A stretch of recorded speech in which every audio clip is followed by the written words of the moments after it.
Hello दोस्तों, कैसे हैं आप सब। आई होप आप सब अच्छे होंगे।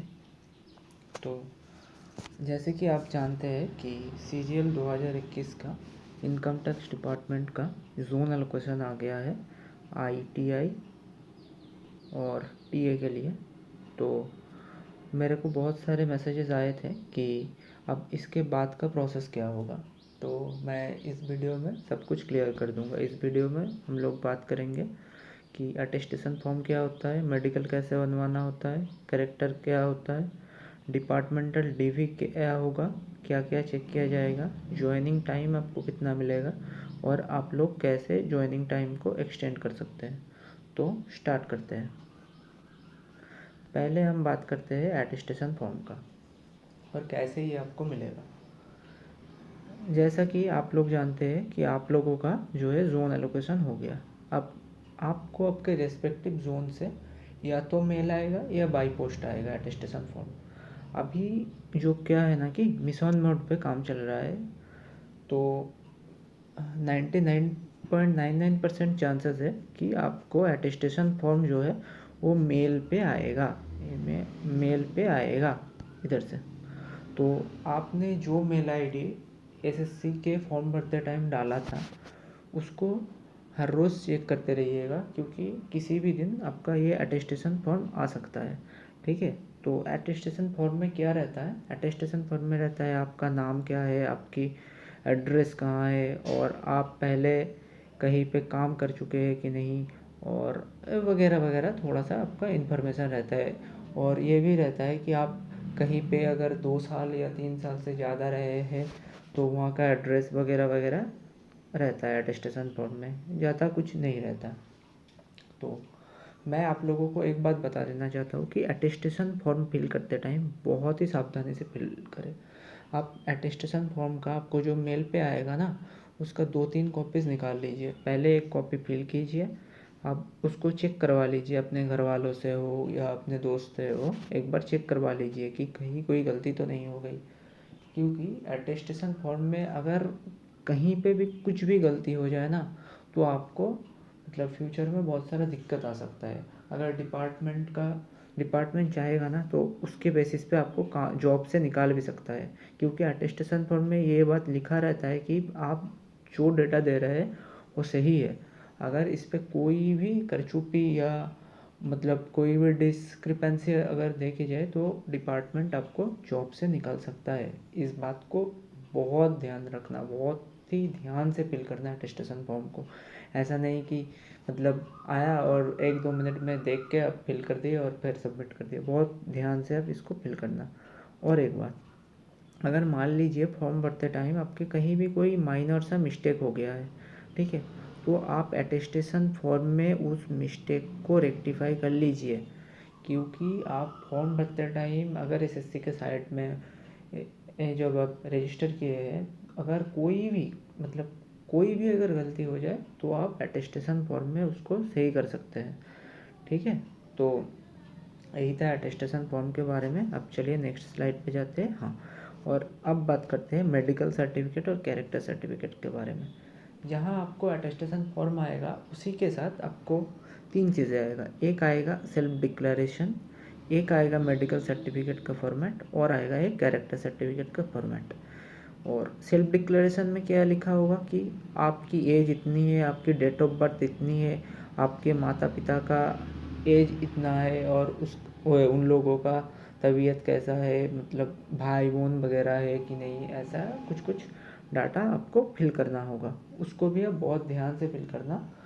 और ये दूसरा है एक मेडिकल का फॉर्मेट आएगा। मेडिकल के फॉर्मेट में कुछ ऐसा ज़्यादा ये नहीं रहता, किसी किसी जोन में तो जस्ट लिख देता है कि इसका ये मतलब एक प्रोफार्मा देता है जिसपे आपको CMO या सिविल सर्जन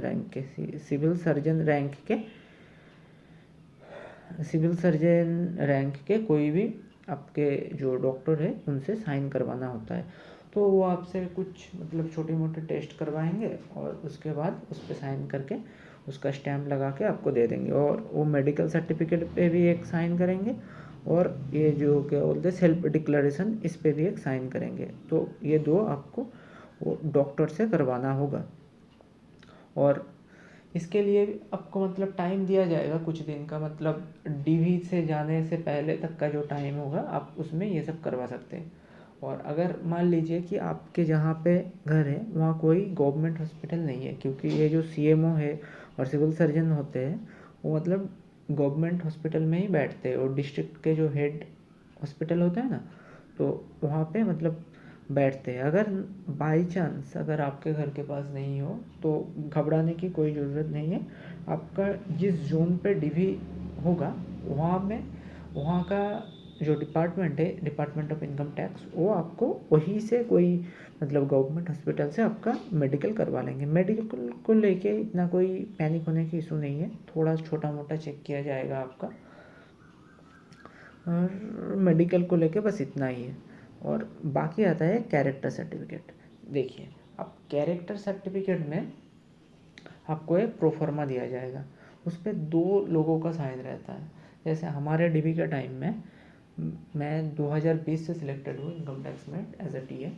तो हमारे डीबी के टाइम में दिया गया था कि आपको एक लिखा रहेगा कि मैं इस बंदे को या इस बंदी को इतने दिन से जानता हूँ और इसका नाम पे कोई भी एंटीसीडेंट नहीं है, और जितना मैं जानता हूँ इस उसके हिसाब से ये गवर्नमेंट एम्प्लॉयमेंट के लिए सूटेबल है, ऐसा लिखा रहता है।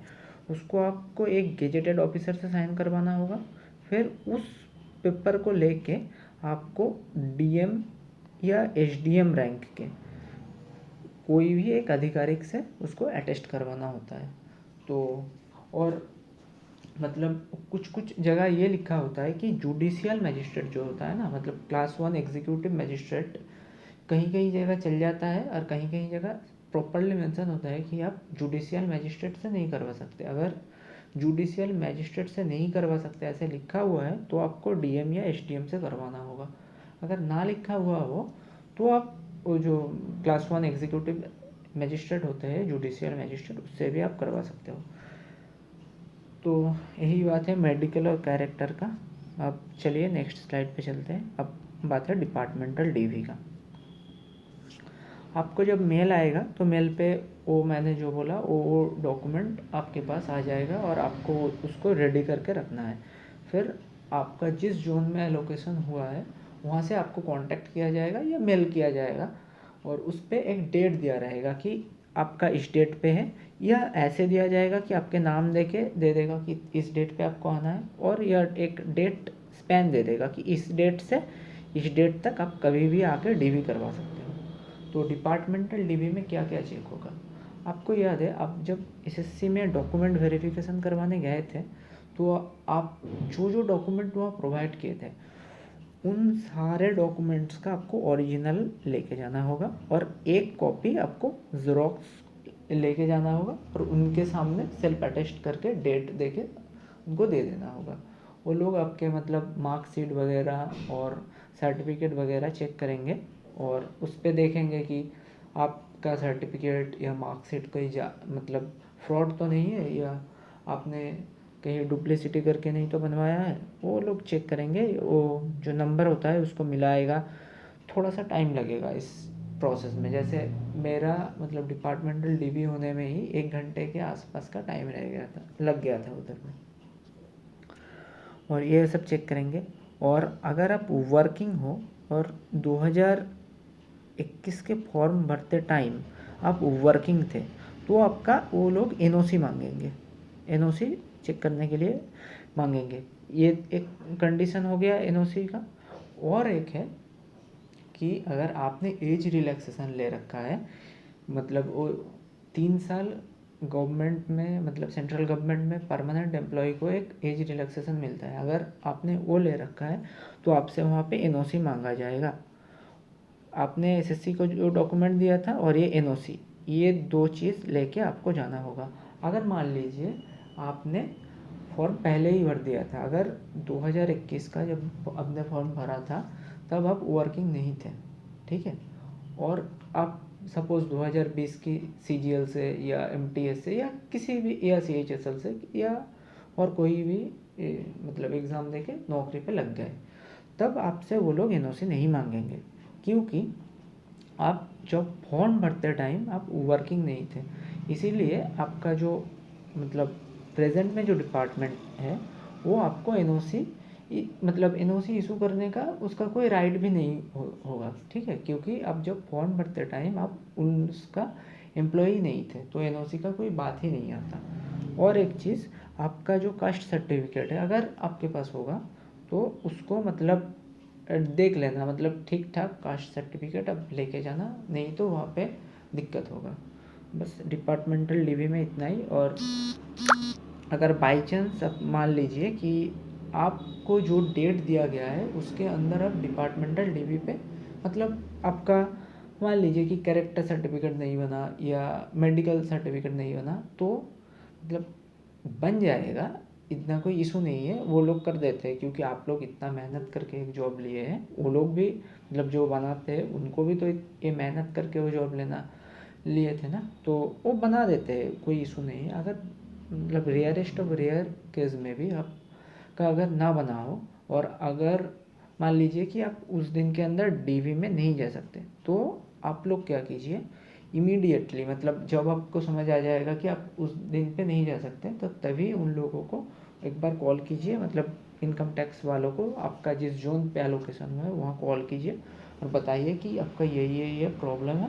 वो लोग कंसिडर कर लेते हैं, बहुत हेल्पफुल होता है वो लोग। आप हमेशा एक बात याद रखना कि वो लोग आपको जॉब देने के लिए बैठे हैं, ना कि आपसे जॉब छीनने के लिए, ठीक है। तो कोई पैनिक होने की इशू नहीं है, बात नहीं है कोई।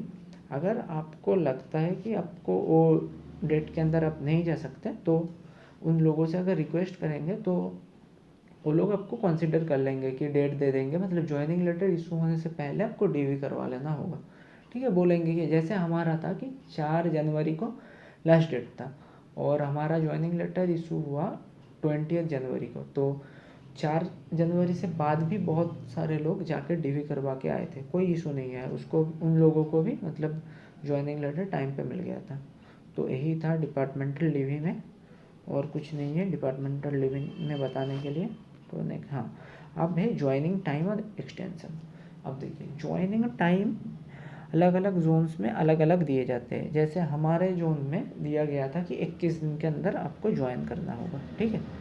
और अगर मान लीजिए कि आपका 21 दिन के अंदर आप ज्वाइन नहीं कर सकते, मतलब कोई अगर इशू आ गया कि नहीं आपको और थोड़ा सा टाइम चाहिए होगा, तो आप लोग एक्सटेंशन के लिए अप्लाई कर देना, ठीक है। मतलब एक्सटेंशन भी मिल जाता है, ऐसा कुछ इशू नहीं है कि एक्सटेंशन और लोग नहीं देंगे, वो कंसिडर कर लेते हैं। लेकिन आपको एक्सटेंशन तभी मिलेगा जब आप डीवी करवा चुके हो, आपको ज्वाइनिंग लेटर इशू हो चुका हो। ज्वाइनिंग लेटर इशू होना मस्ट है आपको एक्सटेंशन के लिए अप्लाई करने के लिए। तो आप लोग अगर मान लीजिए आपको एक्सटेंशन लेना है, तो आप क्या करेंगे, अगर ज्वाइनिंग लेटर पे वहाँ पे एक फाइल नंबर दिया होता है जिसको मेमो नंबर बोलते हैं, और एक डेट दिया होता है, मेमो नंबर विद डेट। आप एक एप्लीकेशन लिखिए कि मेरा नाम ये है, मेरा ज्वाइनिंग लेटर ये है, उसका मेमो नंबर डेट यह है, और इस रीज़न के लिए मैं ज्वाइनिंग में इतने दिन का एक्सटेंशन चाहता हूँ, ठीक है। मतलब वो रीज़न जो आप देंगे वो वैलिड होना चाहिए, ठीक है। ऐसा नहीं कि कोई भी अनाप शनाप रीज़न दे दिए और आपको एक्सटेंशन मिल जाएगा, ऐसा भी नहीं। मतलब अगर वैलिड रीज़न आप देंगे तो आपको एक्सटेंशन मिल जाएगा, ठीक है। और एक बात, एक्सटेंशन कितने दिन का मिलता है, मैक्सिमम आपको एक साथ 3 महीने का एक्सटेंशन मिल सकता है, ठीक है। 3 महीने का एक एक्सटेंशन मिलेगा अगर मिले तो, प्लस उसके बाद अगर वो एक्सटेंशन मतलब ख़त्म हो जाए लेकिन आप फिर भी आपको ज्वाइनिंग टाइम में एक्सटेंशन चाहिए, तो आपको फिर 3 महीने का एक्सटेंशन दिया जाएगा। मतलब टोटल आपको 6 महीने का एक्सटेंशन मिल सकता है मैक्सिमम। और उस 6 महीने के बाद आपको डिपार्टमेंट से कॉल किया जाएगा या कॉन्टेक्ट किया जाएगा और बोल दिया जाएगा कि आपका ज्वाइनिंग जो लेटर है उसको हम कैंसिल कर रहे हैं क्योंकि आप ज्वाइन नहीं किए। तो ये 3+3 महीने का थोड़ा सा ध्यान रखना, और बाकी एक्सटेंशन वगैरह मिल जाते हैं।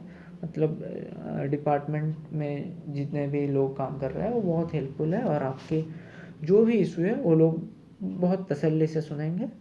बस इतना ही इस वीडियो में, और अगर कोई भी डाउट हो इस रिगार्डिंग तो आप कमेंट बॉक्स में मेरे से पूछ सकते हैं। Thank you for watching the video and all the best for joining the income tax department. Welcome to our family.